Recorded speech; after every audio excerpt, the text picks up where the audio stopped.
کامیابی کی وجہ سے مسلم لیگ کا قیام ہوتا ہے، اور قیام مسلم لیگ کے جھنڈے تلے ہی پاکستان بنتا ہے۔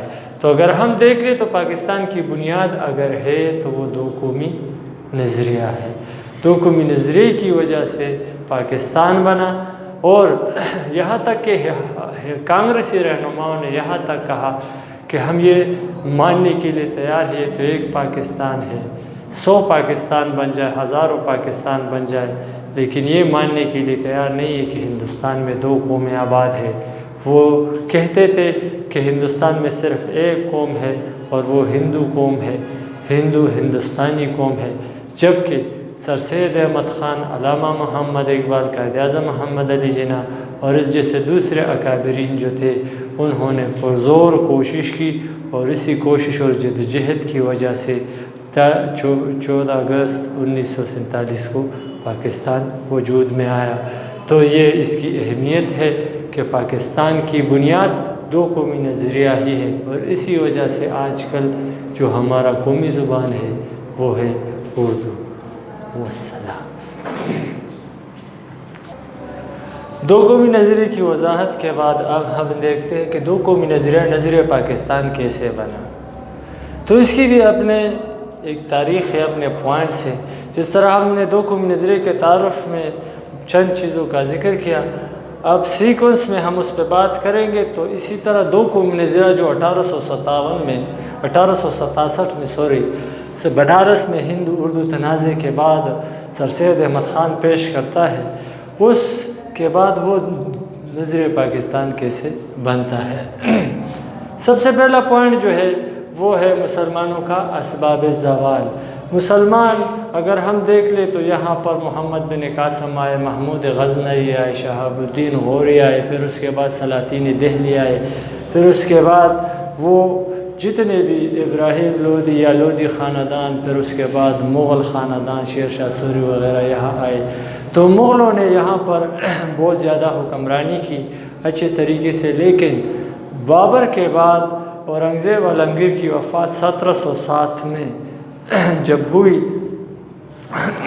تو اس وجہ سے اس کے بعد مغلوں کا زوال شروع ہو گیا، اور اس کے بعد اگر ہم دیکھ لیں تو اس زوال کے بعد مسلمانوں کی جو حکمرانی تھی وہ خراب ہونے لگی، ختم ہونے لگی، اور 1857 میں انگریز آخرکار اس ہندوستان پر صحیح طریقے سے قابض ہو گئے۔ یہ جو اسباب زوال تھا وہ کیا تھا؟ مسلمان جتنے بھی حکمران تھے عیاشی کی زندگی گزارنے لگے، وہ نااہل حکمران تھے، قرآن و سنت کو انہوں نے چھوڑ دیا تھا، اور اس وجہ سے وہ ذلیل اور رسوا ہو گئے، اور مسلمانوں کی 800 سالہ جو حکمرانی تھی وہ ختم ہو گئی۔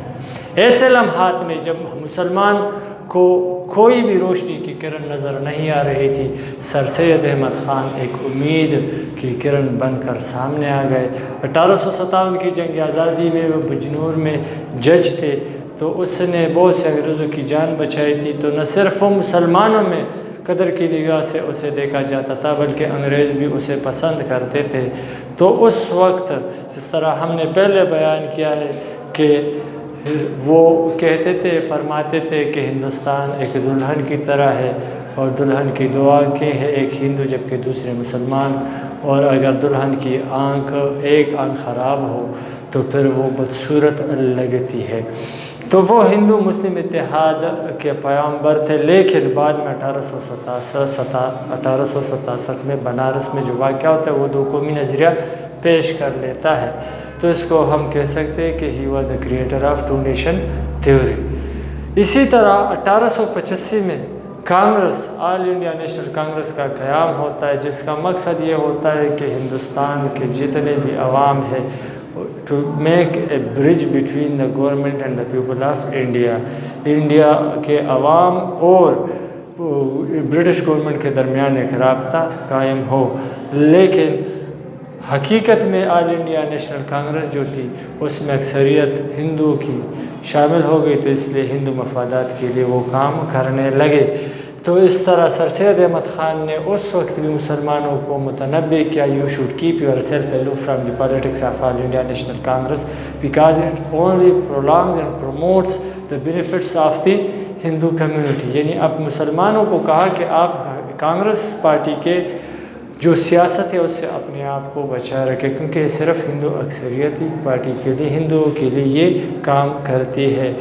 اور یہی سر سید احمد خان کی جو بات تھی دو قومی نظریے کی جو اس نے بات کی تھی وہ ابھر کر سامنے آ گئی تقسیم بنگال میں. 1905 میں صرف for mere administrative purposes Bengal کو تقسیم کیا گیا، شمالی بنگال اور جنوبی بنگال. اسی طرح مشرقی بنگال اور مغربی بنگال جو تقسیم ہوا اس میں ایک صوبہ مسلمانوں کی اکثریت کا بن گیا. تو مسلمان اس سے بہت زیادہ خوش تھے، لیکن اس سے ہندو بہت زیادہ کانگریس پارٹی بہت زیادہ مایوس ہو گئی کہ یہ مسلمانوں کی الگ سیاسی ایک الگ صوبہ ان کا بنا تو اس سے مسلمان ترقی کریں گے.